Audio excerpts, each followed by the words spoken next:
Bonjour à toutes et à tous et bienvenue sur la chaîne YouTube de Mangetsu pour cette pleine lune du mois d'août 2023. Évidemment, vous le savez, la grosse actu récente, c'était la tenue de Japan Expo au Parc des Expos de Villepinte, il y a une quinzaine de jours à peu près.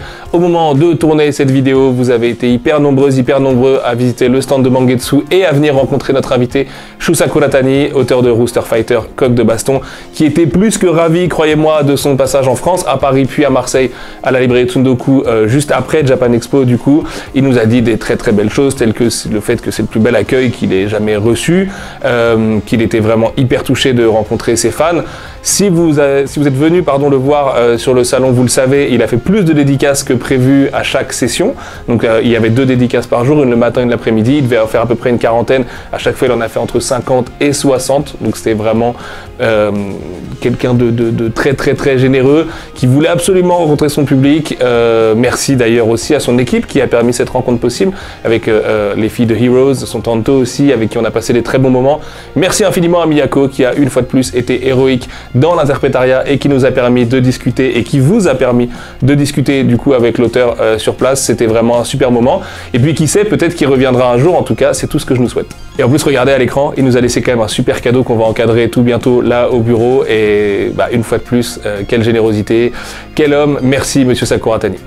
Tournage d'été oblige, on est un petit peu en avance par rapport aux sorties du mois d'août 2023 qui arriveront à peu près au milieu du mois, je crois le 16 août, si je ne dis pas de bêtises. Ce mois-ci, c'est un peu particulier parce qu'on n'aura pas de lancement de série au mois d'août. Notre dernier lancement, c'était Tengen Hero Wars, justement lors de Japan Expo au mois de juillet. Je vous invite évidemment à aller découvrir cette excellente série. Et puis le prochain, ce sera l'école décomposée de Junji Ito en personne, inédit, tout ça, mais on en reparlera au mois de septembre. Ce mois-ci, au mois d'août, qu'est-ce qui vous attend? Vous aurez Tunnel to Summer, tome 2. Vous aurez aussi Chihiroran tome 15, Ice Guy and the Cool Girl tome 7, Les Enfants d'Hippocrate tome 7 également. Et puis le 23 août, du coup une semaine plus tard, vous aurez Mibugi Shiden tome 4, Ma Revenante Bien-Aimée tome 4 et Golden Guy tome 7 une fois de plus. Mais comme d'habitude, je sais que ce que vous attendez d'une vidéo de pleine lune, c'est une annonce de nouvelle série et je suis super content de vous annoncer aujourd'hui l'arrivée au catalogue de Discommunication de Rokudai Maruei. Discommunication, c'est un shonen qui nous arrive tout droit de Shueisha et de l'Ultra Jump en particulier. L'Ultra Jump, c'est un magazine mensuel que vous connaissez sûrement, notamment pour être le magazine qui publie Jojo Lion de Hirohiko Araki, Jojo's Bizarre Adventure, tout ça vous connaissez, on aime, tout le monde est fan de Jojo's, c'est la règle. Et donc l'Ultra Jump, c'est un magazine qui regorge d'excellentes séries, qui est aussi en général un bon tremplin pour de jeunes auteurs. Et c'est le cas avec Rokudai Maruei, du coup, dont c'est la première série d'envergure, puisqu'avant ça, il ou elle, même si on a un petit indice, puisqu'elle publiait auparavant sous le nom de Mari Takagawa, donc on peut imaginer que c'est une femme, mais en vérité, j'en ai pas de certitude aujourd'hui, donc on va pas la genrer particulièrement. Mais en tout cas, elle a gagné 2 ou 3 concours d'affilée chez Kodansha et Shueisha, première place, et une fois une deuxième place sur un 4e concours aussi avant ça. Du coup, donc c'est vraiment une sorte d'autrice, ou d'auteur d'ailleurs, on va dire d'auteur comme ça, voilà, mais sinon on dit autrice pour une femme. Surdouée, qui du coup publie Discommunication depuis 2020 dans l'Ultra Jump, série qui compte déjà 10 tomes à date, donc en plus c'est un auteur hyper prolifique, et surtout qui a une vision des choses pour le moins originale, mais je vais vous expliquer. Bon, la première chose qui va vous sauter au visage, c'est à quel point c'est beau dans le dessin, avec ce petit côté rétro qui n'est pas pour me déplaire personnellement, et le fait que c'est un shonen de science-fiction. C'est pas si courant que ça en réalité, on en a vu récemment, il y a Snowball Earth notamment là qui est sorti le mois dernier chez Panini, qui est un très bon manga, mais c'est vrai que le shonen de science-fiction, c'est pas forcément la norme. En l'occurrence, le scénario de Discommunication est assez complexe à résumer, donc suivez-moi parce qu'il y a pas mal d'éléments à retenir. Le premier qui est très simple, c'est qu'on est dans une histoire qui est post-apo. C'est-à-dire que dans la seconde moitié du 21e siècle, il y a une sorte d'invasion de créatures géantes, ce sont des espèces d'énormes insectes, qui s'appellent des hypérites, qui produisent un gaz, qui vomissent un gaz en fait, qui est propice à leur propre survie sur la Terre, mais qui évidemment est mortel pour les humains. De là, s'est entraînée évidemment la catastrophe qui nous mène à l'apocalypse, à savoir la quasi-disparition de l'espèce humaine qui ne pouvait pas survivre du coup à ce gaz, ou lutter contre ces espèces d'énormes insectes rampants un peu dégueux avec leurs grosses langues et tout ça, qui sont quand même assez violents, mais ça vous le verrez très vite dans l'histoire. Et nous justement, on va commencer l'histoire au moment où c'est un peu le bazar, c'est même le caca, on peut le dire, puisqu'on va être dans les pas de notre héros qui s'appelle Deluca, qui est au bout de lui-même. Il est en train de grimper une montagne, parce que beaucoup de l'histoire se passe dans les montagnes, notamment parce que les plus grands sommets de la Terre sont ceux qui ont pu échapper à ce gaz et donc où se sont réfugiés les derniers survivants de l'humanité. Et De Luca, en l'occurrence, il est seul, il marche et il a faim. Il veut du pain et du salami. C'est très précis, mais c'est en l'occurrence vraiment ce qu'il veut au départ. Problème, là où il arrive à une cabane où normalement il est censé trouver des vivres, il découvre une cabane qui est détruite et il décide tout simplement de se trancher la gorge avec sa hache de service et d'en rester ici. Bon, ça le problème c'est que si ça s'était passé vraiment comme ça, l'histoire était finie au bout de 10 pages, elle n'était pas super intéressante, elle gagnait pas beaucoup de prix d'ailleurs. Ce qui va se passer, c'est que De Luca il va être récupéré, trouvé par des survivants qui sortent d'une sorte de base hyper moderne dans laquelle ils ont l'air de survivre et de prospérer. Notamment pourquoi? Parce qu'eux peuvent produire de la nourriture au sein de cette base. Dans cette base, De Luca va être soigné, et derrière, il va faire la rencontre de toute une équipe de scientifiques et de gens qui y vivent, qui eux-mêmes ont de lourds secrets à cacher, puisque vous le verrez, De Luca, c'est pas le dernier en termes de passé un petit peu lourd à porter. L'un des secrets les plus importants et qui est vraiment au cœur de l'histoire, c'est que dans cette base sont formés des super soldats, qui sont des enfants, du coup. Elles ont à peu près une dizaine d'années, si on doit leur donner un âge. Et ces enfants sont immortels et envoyés au front pour combattre les hypérites. Elles ont une force surhumaine, elles ont une capacité de régénération. Et quand elles meurent, elles ne se souviennent pas, en gros, à peu près 1 heure avant ce qui s'est passé. Ça, c'est rigolo parce que notre héros, lui, c'est pas vraiment l'archétype du héros. Certes, il est charismatique, plutôt beau gosse, grand, musclé, et ça, tout ce que vous voulez. C'est normal, c'est un ex-militaire, mais en fait, il était surtout connu justement dans l'armée des Nations Unies, du coup, qui a essayé de résister à l'invasion d'Hypérite, pour sacrifier ses propres soldats. C'est-à-dire qu'il n'avait aucune peine à envoyer un soldat sur le front, et si le soldat ne faisait pas ce qu'il lui disait, et bien en fait, la balle, elle venait plus souvent de derrière que de devant. Et ça va être très pratique pour lui, avec des super soldats qui ont des caractères très différents les unes des autres. Elles sont au nombre de 6 d'ailleurs, ces petites, puisqu'il va devoir régulièrement les tuer lui-même pour mieux recommencer avec elles et démarrer en fait une sorte de boucle d'apprentissage avec elles pour mieux aider l'humanité à survivre, notamment parce que lui apporte ce qui manquait à la base, à savoir une stratégie militaire, un savoir-faire militaire, et beaucoup de cynisme, parce que c'est aussi une des caractéristiques de cette histoire, c'est très drôle. On a un héros qui est vraiment improbable dans sa manière d'être caustique, et dans sa manière d'être un peu gratuit parfois avec les autres, que ce soit dans la violence ou dans le dialogue, et évidemment ça va complètement clasher avec les petites, sachant que l'une d'entre elles, qui est une des premières sur lesquelles on s'attarde au début, a un caractère absolument impossible. Elle ne supporte pas ses sœurs, elle ne supporte pas qui que ce soit, elle est hyper balèze et découpe les hypérites à coups de hache et tout, alors qu'elle fait 1,50 m. Et vraiment, évidemment, ça va faire des étincelles avec De Luca, notre héros. Ça, c'est pour la partie à peu près compréhensible de l'histoire, et Jean-Victor derrière la caméra me dit que ça l'intrigue. Ce qui me rassure du coup, puisque ça veut dire que c'est assez intelligible, en tout cas j'espère.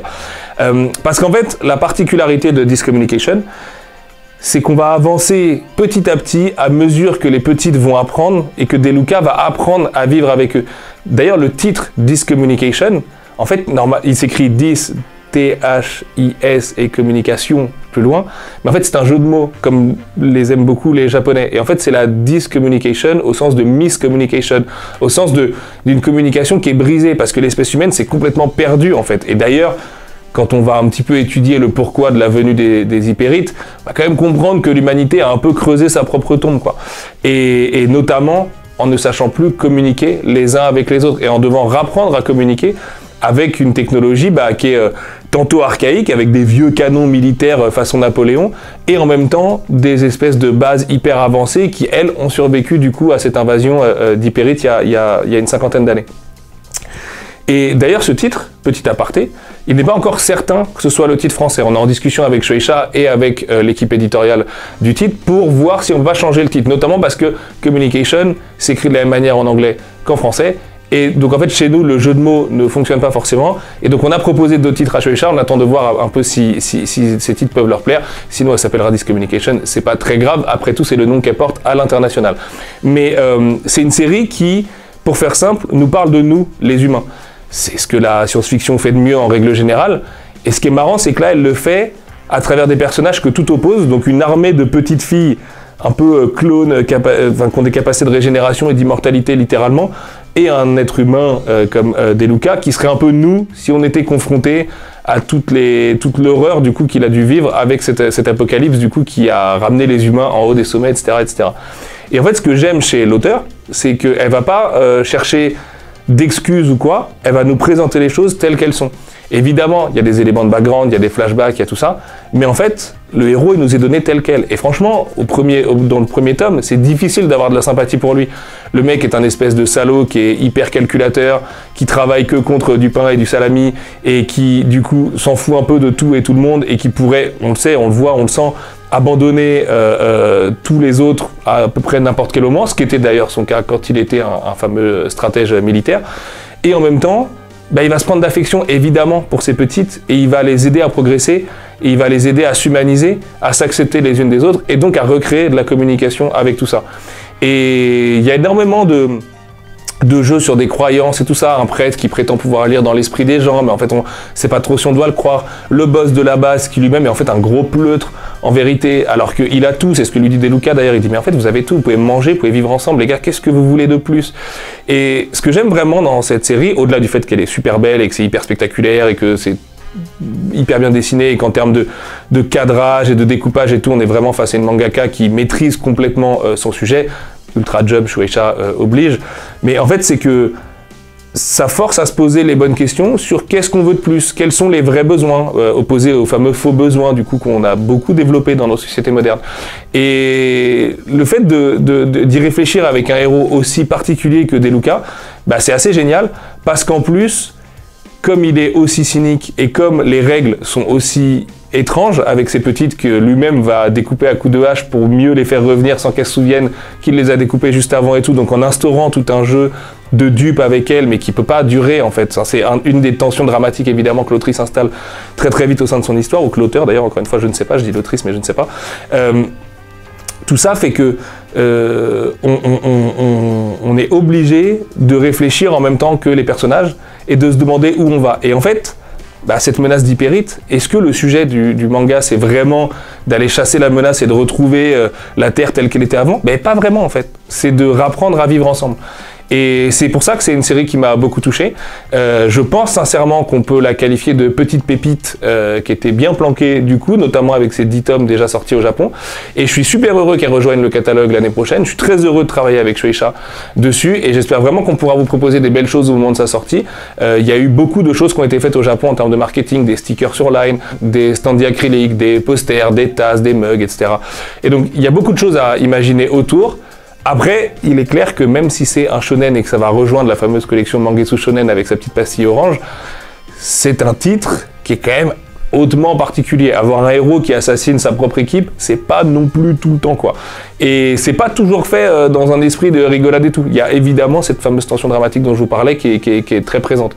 Donc voilà, ça sortira donc au premier semestre 2024, je ne sais pas encore exactement vous dire quand, je vous dis il y a encore un petit peu de travail dessus, notamment sur le titre et tout ça. Vous découvrez des planches en français dans cette vidéo, c'est parce qu'on a déjà bien avancé du coup sur la prod, ça fait un petit moment que la série est signée, j'attendais vraiment aussi le bon moment pour l'annoncer et je pense que le moment est venu.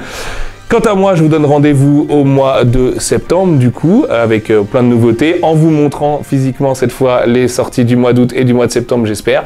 Et puis on se retrouve dans Tsukimi saison 3 à la fin du mois de septembre, je crois que c'est le 28 septembre, la reprise si je dis pas de bêtises.